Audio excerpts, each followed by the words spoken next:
Hi all. Now, normally in my chess videos I replay a game from beginning till the end, but this time I would like to do something different. I would like to take a closer look at one position and analyze it a little bit deeper. The position that you see right now on the screen is the position after the move knight to h5. This game was played in 1958 between Bobby Fischer with white pieces and Bent Larsen during the interzonal tournament. Now, in the book My Great Predecessors Part 4 by Garry Kasparov, this game is analyzed, and Kasparov tells us here that Fischer had a devastating score of plus 13, so 13 wins and only one loss against the Dragon, not counting the dozens of blitz games, so only tournament games. And Fischer himself has said that actually playing against the Sicilian Dragon was such an easy thing. He said the idea is simply to open the H-file, sacrifice, and then give checkmate. So that sounds like a very simple thing, and Fischer was someone that he was so his style was so attacking and so tactical that yes, in his games he could do this kind of things, attack, sacrifice, and actually playing the Sicilian Dragon against Fischer in those times, it was almost equal to committing suicide, because you were going to be slaughtered without mercy. Now in this game Fischer won with white pieces. This is one of the games that is in his famous book My 60 Memorable Games, and he calls this this game Slaying the Dragon. Now in the book of Kasparov finds an alternative defense for black that seems to be the way of saving the game. Let's have a look at the position now. We see that white has placed his bishops attacking the king, and we have this half open h-file, and the queen can also be brought to this h-file. So actually many options for white to attack. And in the meantime, black is of course putting pressure on the c-file and having possibilities of advancing this a-pawn. So it's a very tense position, and here we see Fischer doing a very common sacrifice. Rook takes h5, and in the game Bent Larsen played g takes h5. Fischer in his own analysis says that after bishop takes d4, queen takes d4, g takes h5, and then g6 threatening bishop takes f7, and then queen h8 check. He continues this variation with the move queen to e5, and his conclusion is that black is defenseless after g takes f7 check. Now black has two possibilities. One is king to h7 and the other is king to f8. If king to h7, then queen d3 with the idea of playing f4 gives white very strong attacking chances. If king to f8, then it's very simple. White exchanges queens and then plays rook to g1, threatening rook g8.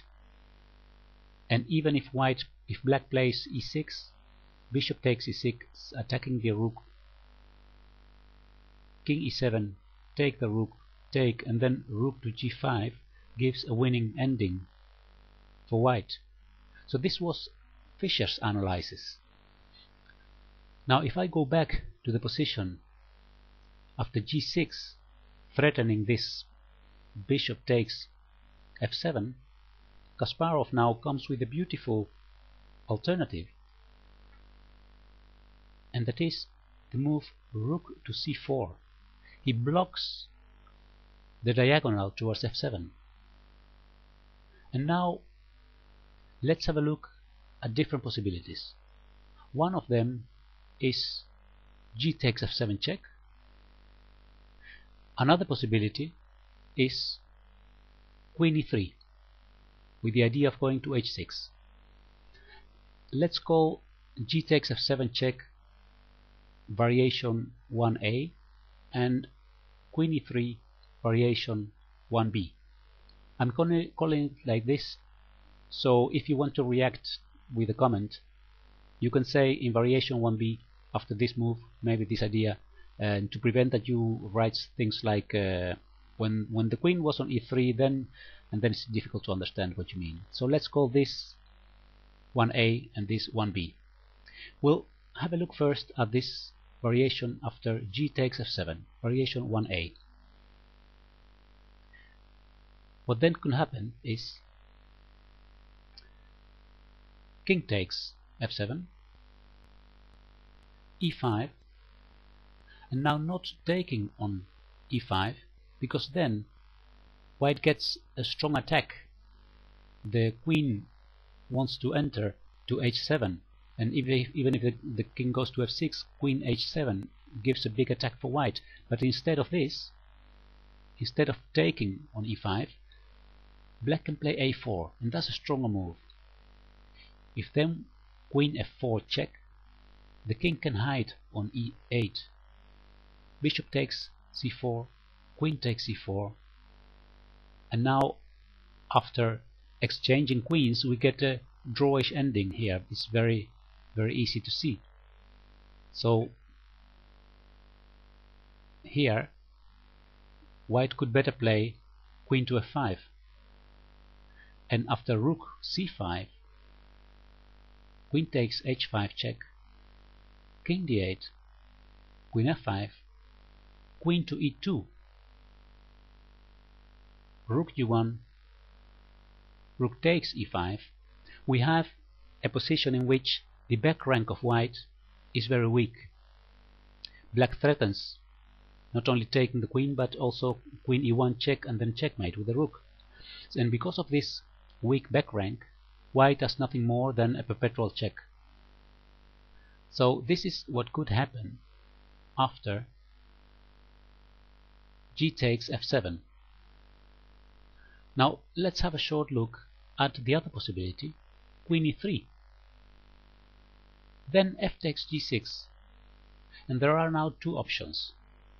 Let me call it the first one, queen h6. Let me call this one variation 1b1, and the other possibility is rook to d5.